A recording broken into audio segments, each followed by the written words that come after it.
Hello everyone, this is Kathy from the Daily Marker. How are you today? Are you getting in the seasonal spirit? I think I finally am. It's cold here now.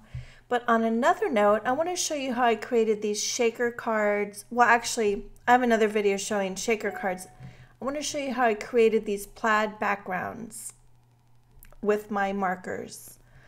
I did the coloring on a separate day, and I just thought it'd be fun to whip up a background rather than searching for the right paper. I don't stock a lot of paper. I don't buy a lot of pattern paper, just lawn fawn. So I thought I'd show you my process. Now I have, oh, Max just coughed back there. I have my flowers laid out here, and I'm just figuring out how I want to do this. I love these dies, these beautiful window dies with like the little stitched and scalloped edges.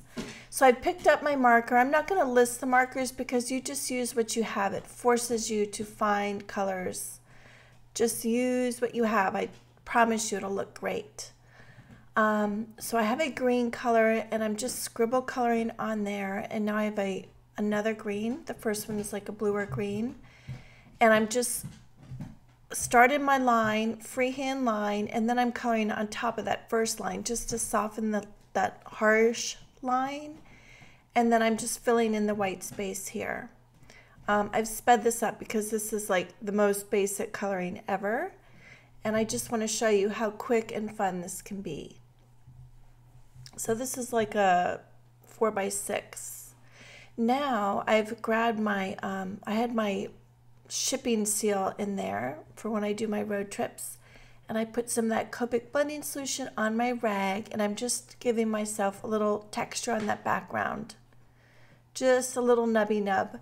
So you can do this for the background, and then my next one I'm not going to use the rag. So always I suggest heat setting it. And now I decided that I want some stronger lines, so I'm just taking my Sharpie marker here and using this is a Neenah K ruler.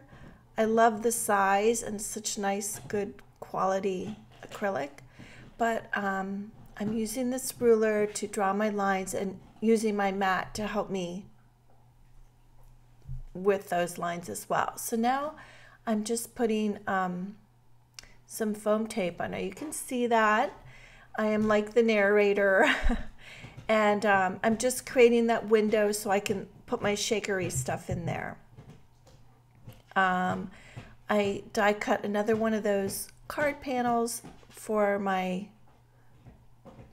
the back of my card, and now I put that ruler on top of there just to give it a little weight, give it time to dry. And now I'm going to pour in this Sequins. It's not flat, it's a little bit raised, like gems. It's really pretty. So I'm moving my I have some acetate there on the back, of course, or else it would all spill out. And I love how this turned out. Now, of course, I put it on there crooked, so then you just take your jumbo scissors and fix it. So that's what I'm doing here. Now it won't look crooked anymore. I just have less of a little bit of an edge. I'm putting some foam tape on the poinsettias that I colored.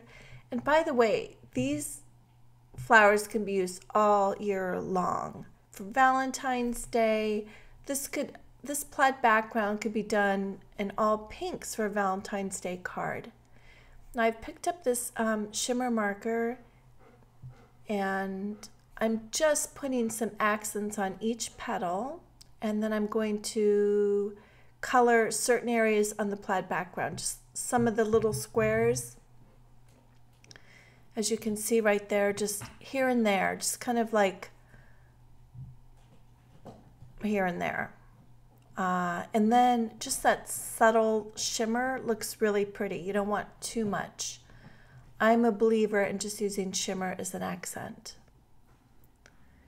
Now I'm just figuring out where I want the leaves to go. There's this nice little banner in the set, and you could again, turn this easily into a holiday or a birthday card just by what sentiment you select to put on your banner.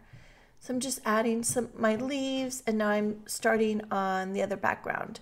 I have a very dark gray and a warm gray here, and I'm just doing the exact same thing, just scribble coloring, but you always want to extend that color into the next line.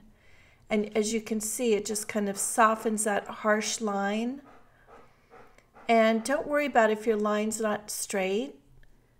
Whatever you do, it'll be consistent, and that'll look cool by itself. Now my marker's starting to run a little dry, so I'm going to switch to another marker and extend that color over the darkest color. And I decided to pick up my ruler here, and that marker was running dry. So I'm grabbing another one, and this is kind of a purple. It looked gray on the cap, but it's more a purple, but oh well, just go with it, right? So I'm extending the purple on top of that first gray, and the purple actually looks very pretty with gray. So see, it's always a happy accident. Just grab those colors and it is usually a happy surprise. Now I'm just taking this lightest color and extending it over those two lines, and then I felt like I needed a little bold something, so I'm taking my darkest marker and just drawing some lines going crisscross for a plaid. And then I'll be done. I'm not going to use any of the rag technique. I don't know if you can hear Max. He's chewing on his bone in the back. So I'll be done with this in a minute. Add some foam tape. Now I always like to finish those edges, and I'm just taking that tip of the marker and I'm coloring all those white edges. This just takes a minute and it gives you a much more finished look. And then I'll be running that marker on the back, well, around the card on the scallops.